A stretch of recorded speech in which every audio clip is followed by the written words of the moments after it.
So what is the definition? देखो, spectroscopy is the measurement or interpretation of electromagnetic radiation absorbed or emitted when the molecules or atom or ion of a sample move from one energy state to the another.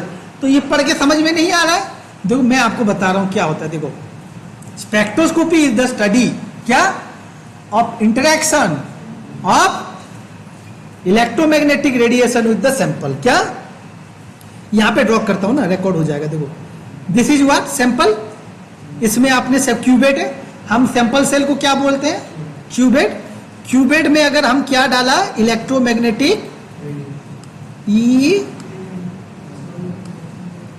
M and R, electromagnetic radiation डाला. Okay, जो radiation आता है इसको क्या बोलते हैं? I0 बोलते हैं. क्या जो गिरता है इसको I0, इंसिडेंट लाइट बोलते हैं. क्या इंसिडेंट लाइट. तो इलेक्ट्रोमैग्नेटिक रेडिएशन. बताओ यहां पे हम क्या ले लेंगे? पानी ले लेंगे, पीने वाला पानी. ठीक है, और लाइट को मारेंगे तो लाइट क्या होगा?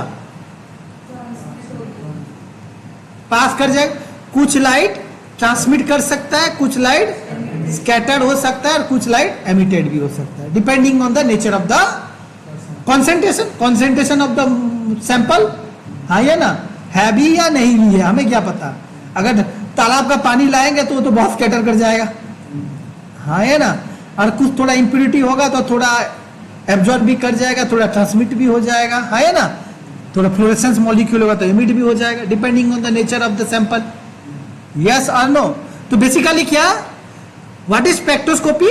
डेफिनेशन क्या लिखोगे? Spectroscopy is the study of interaction of electromagnetic radiation with sample. समझ में आया?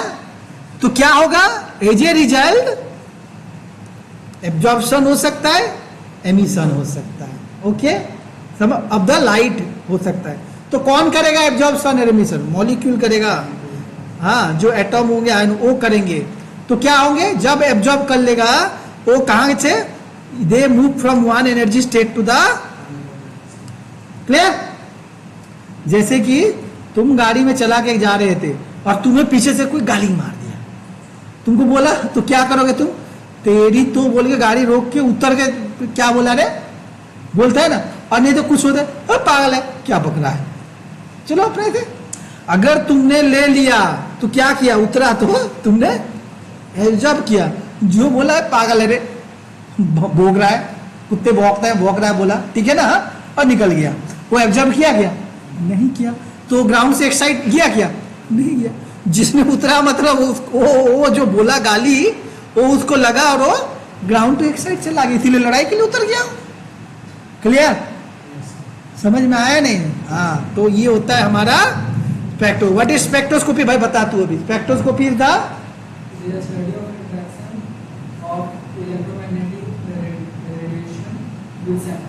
सैंपल. तो क्या होगा?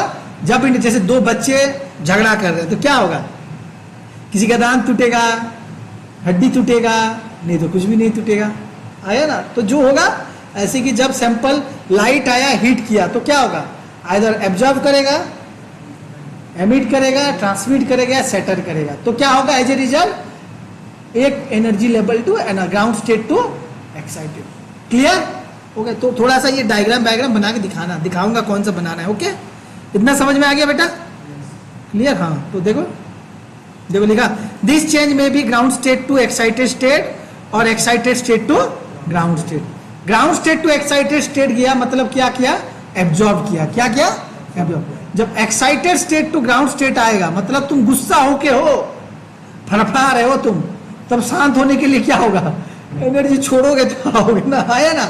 एमिट करोगे ना, करोगे तो रिलैक्स हो गए. आया ना?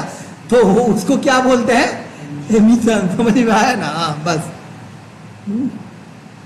जब छोड़ोगे ना, क्या है इसको बोलते हैं?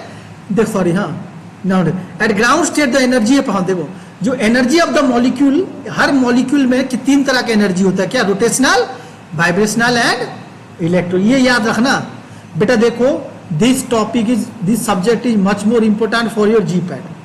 तो आप 4th ईयर में हो तो बेटा आप लोग ना डिटरमाइन कर लो कि कैसे क्लास करोगे. एटलीस्ट तो थोड़ा बहुत आधा घंटा अपना दो अभी से, तो भैया कुछ सुधर जाओगे. तुम्हारे 3 बच्चे तो मिला, कुछ को तो नाइपर भी मिल गया. जो चाहते हो कि भाई एटलीस्ट तो कुछ ज्ञान ले ले, ट्राई तो कर ले।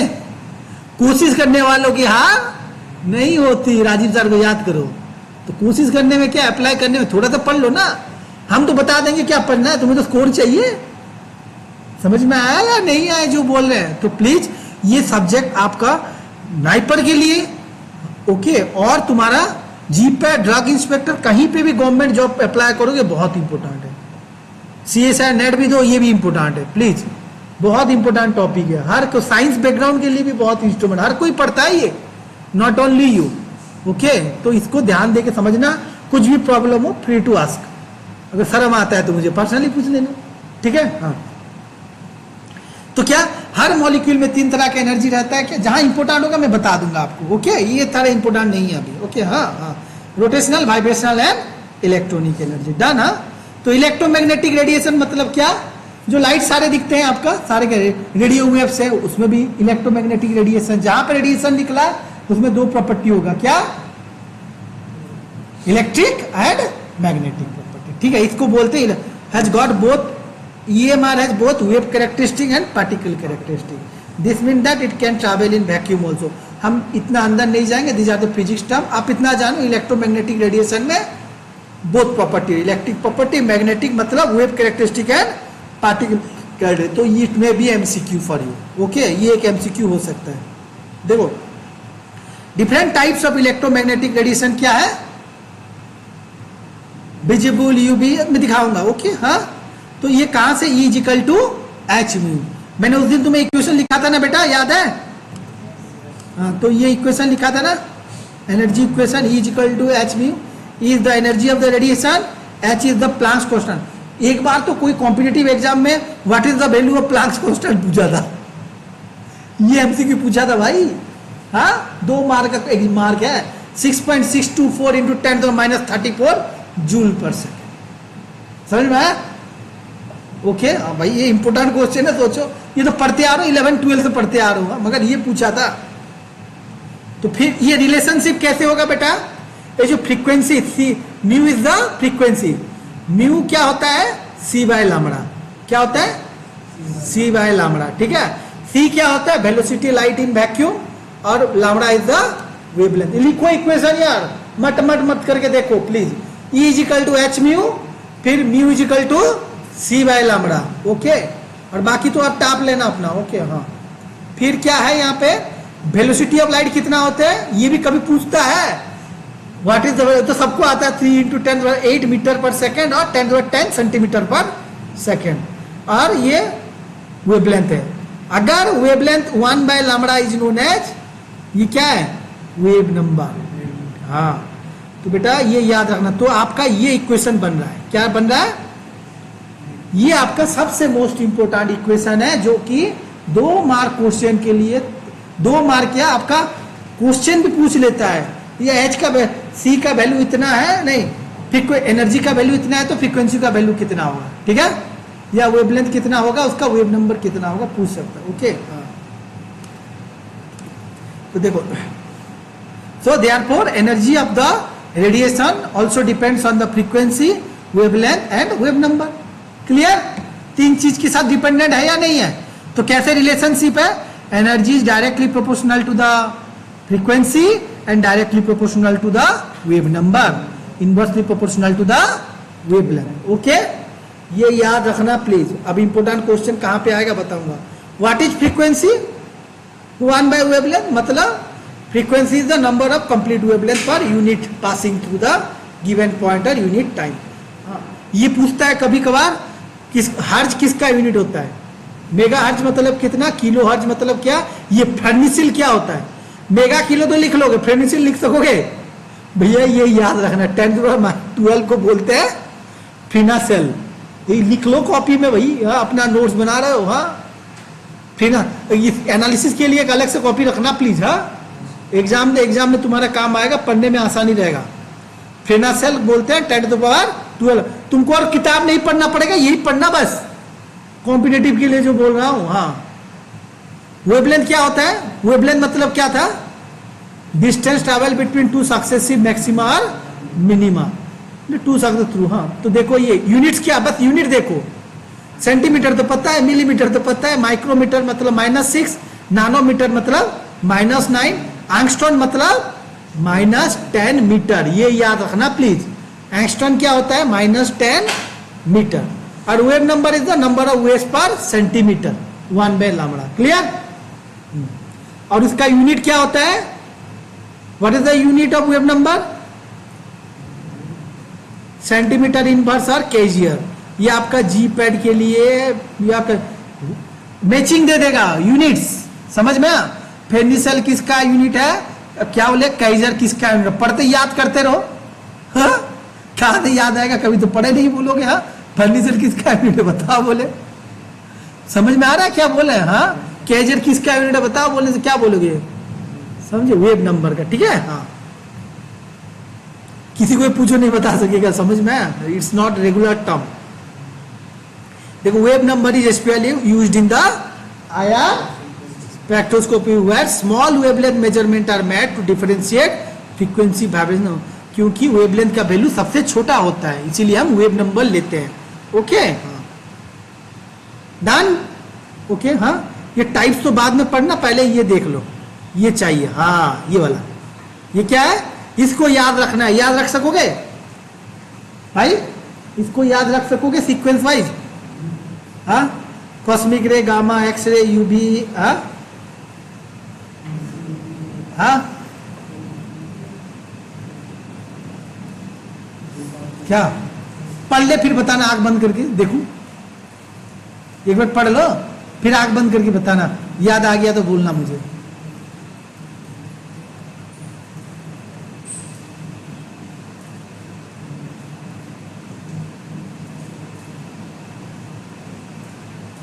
पढ़ लिया?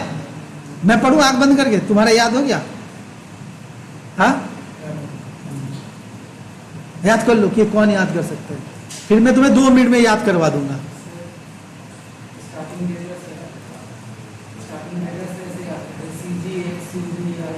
हाँ, कब कर लो, याद कर लो।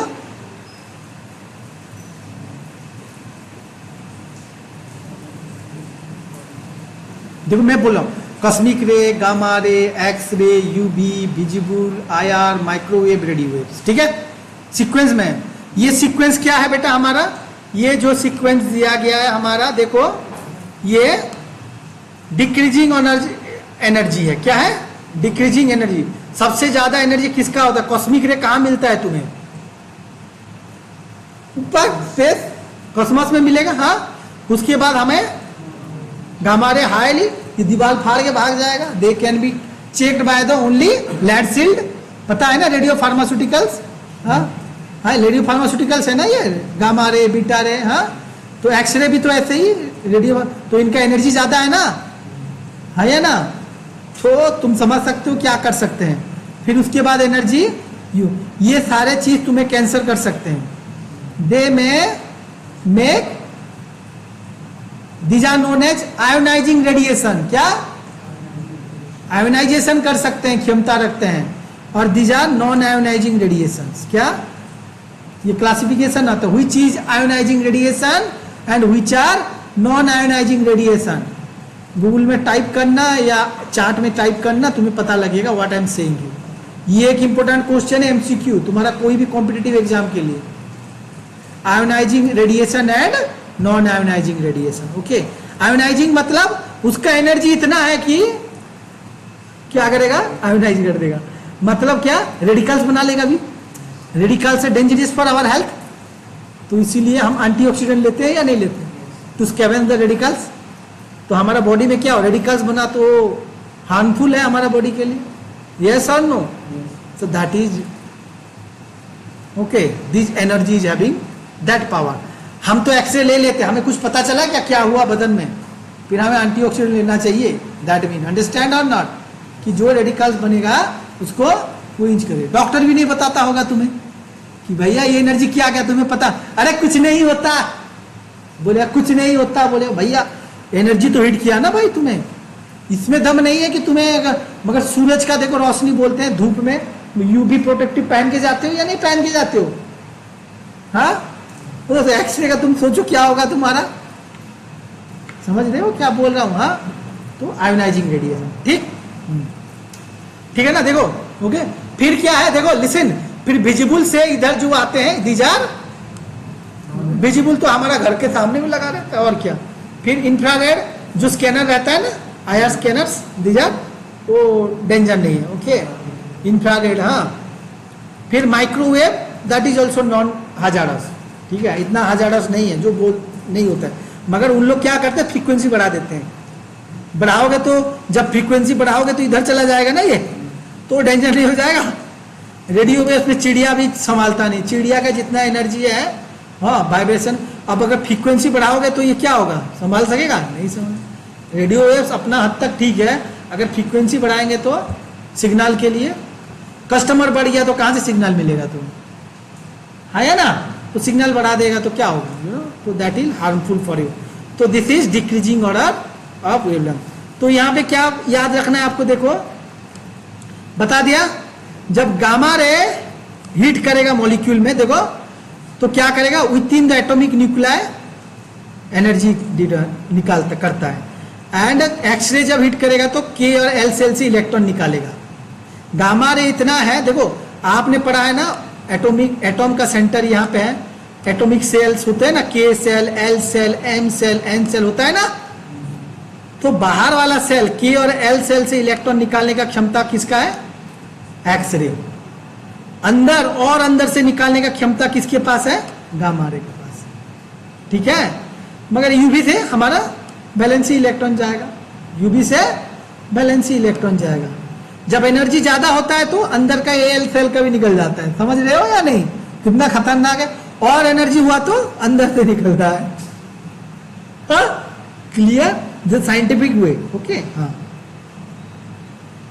और ये देखो, ये करता है, तुम्हें अगर लगा भी तो कुछ नहीं होगा, तुम्हारा मसल थोड़ा सा हिलेगा, क्या होगा, वाइब्रेशंस और रोटेशन थोड़ा, कुछ नहीं होगा, ओके, अंडरस्टैंड, समझ में आया या नहीं है? हाँ, विजिबल में तो कुछ इतना प्रॉब्लम नहीं है, मगर यूवी का प्रॉब्लम है, ओके, हाँ, क्योंकि यूवी वाला इधर का भी एक्सरे की तरफ जाता है। फिर माइक्रोवेव है, माइक्रोवेव में क्या होता है, स्पिन ओरिएंटेशन ऑफ इलेक्ट्रॉन होता है, क्या होता है, ओरिएंटेशन ऑफ स्पिन चेंज होता है। और रेडियो वेव्स कहां पे यूज होता है, they are basically use in the NMR, nuclear magnetic resonance, तो तुम्हारा सिलेबस में नहीं है ये, ओके। तो बस जहां पे कि हम एनएमआर से क्या देखते हैं, कैरेक्टराइजेशन करते हैं, किस तरह का कार्बन है, किस तरह का प्रोटॉन है, types of carbon and types of proton we can characterise, okay. बस फॉर योर नॉलेज मैंने बताया, ठीक है, याद आ गया आपको सीक्वेंस? हाँ, बताओ।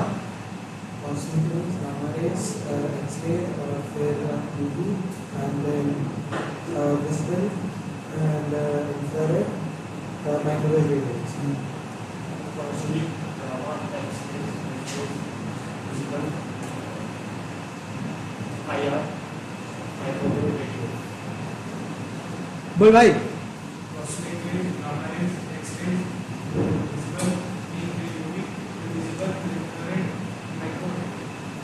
ठीक है, ज्ञानी हो भाई तुम लोग। मैंने उसका एक फॉर्मूला बनाया था, क्या देखो, हाँ, ओहो, मैं अपना जीवन अभी तो याद रख लिया, 2-4 दिन के बाद फिर भूल जाओगे, आया ना, हाँ, सी जी याद रखना।